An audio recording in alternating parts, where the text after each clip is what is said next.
One of the biggest factors that people struggle with when they want to move abroad is what to do with their children and their parents. And let's face it, this is a really, really important decision.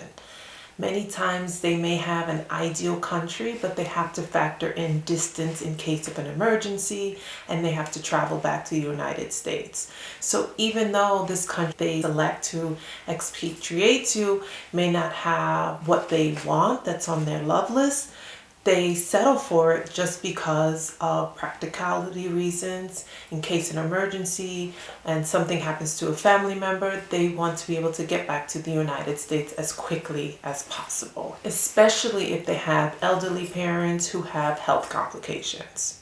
So I'm going to make a few suggestions in this video. One suggestion is they expatriate with you and you facilitate providing in-house care for them. I did a video about in-house care in Thailand and the different healthcare models for elders that require more robust care. Please check that out.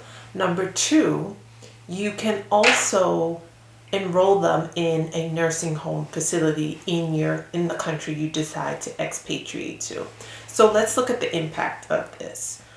One, psychologically, emotionally, you'll have your parents nearby. So in case anything happens, you can advocate for a better intervention, better care for them, and you won't be worried about them thousands and thousands of miles away. So this gives you peace of mind.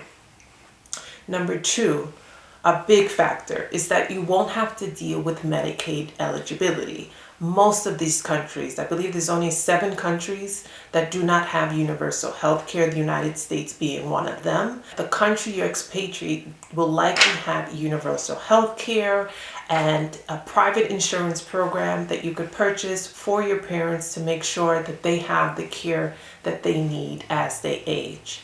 Medicaid eligibility is often a big factor as people age because it allows them to have access to care that they won't have to pay out of pocket for. But there are hurdles that people have to go to in order to get Medicaid eligibility. Medicaid, not Medicare. Medicaid likely pays for nursing home care or even some medications. Typically, people have to involve estate planning devices or start divesting themselves or separating their assets from them in order to be eligible for Medicaid.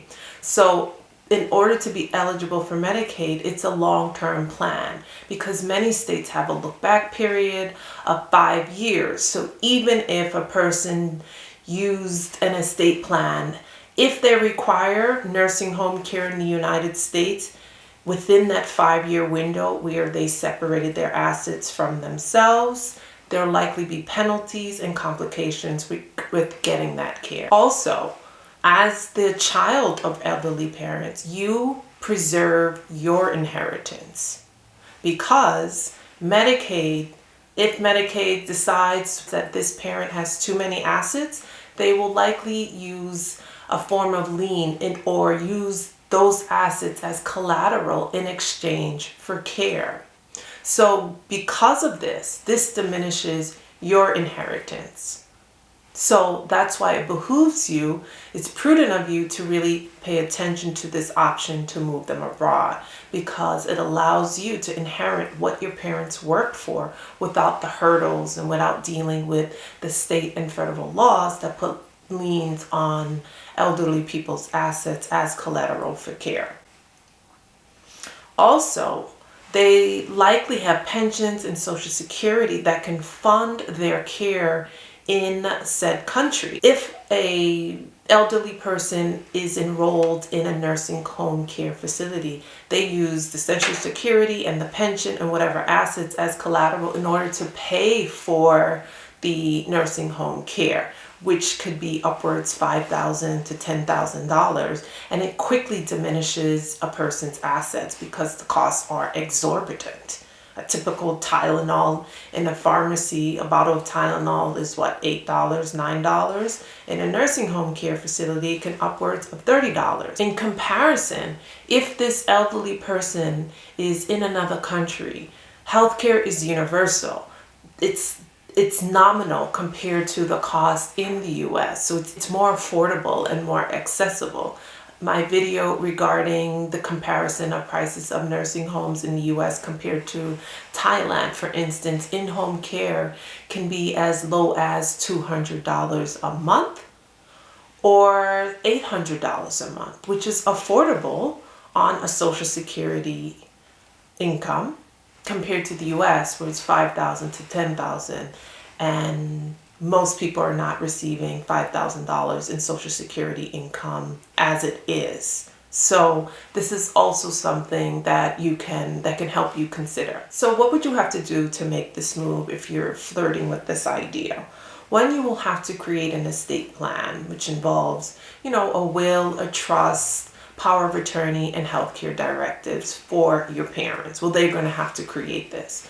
This estate plan is also going to have to be respective of the US law as well as the laws of the country, so that there's no conflict regarding their care or their healthcare directives, their desires. So you want to make sure and pay attention to ironing out that their desires are clear and concise in both languages. You also, in order to move them abroad, in case they have dementia or Alzheimer's or any other cognitive disability that makes it difficult for them to advocate for themselves, you have to see if the laws of that country require a form of power of attorney or guardianship in order for you to have authority over them as a person and their finances. So you want to make sure and do research regarding that as ahead of time. It may be just a power of attorney, but it may be something a little more comprehensive, such as guardianship in United States, and you may have to file that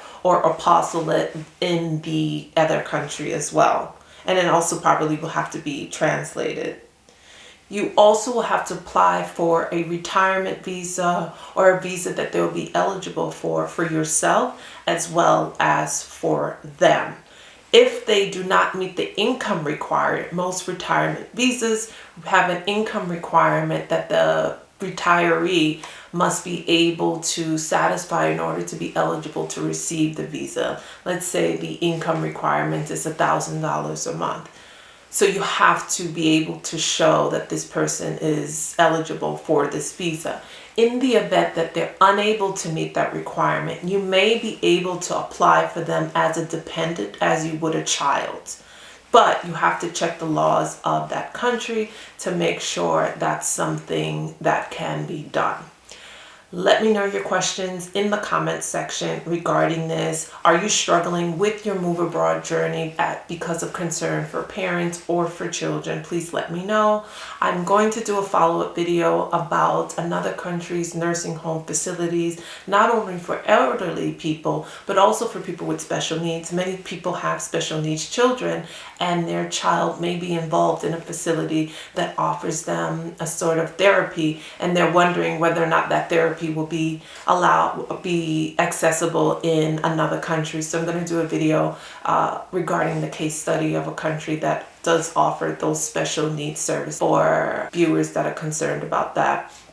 Also, I do have a Move Abroad course, so if you would like to meet with me to iron out your move abroad anxieties and meet with an attorney that can iron out all the complexities regarding moving abroad, as we discussed in this video, such as facilitating power of attorneys for your elderly patients, whether or not elderly parents, whether or not they're eligible for a visa as a retiree or as a dependent, as well as what to do with their stuff in the US.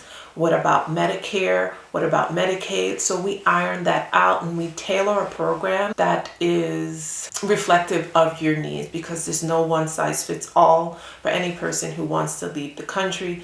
We all want more time freedom, financial freedom, and have a community, which is usually the baseline of why people move abroad.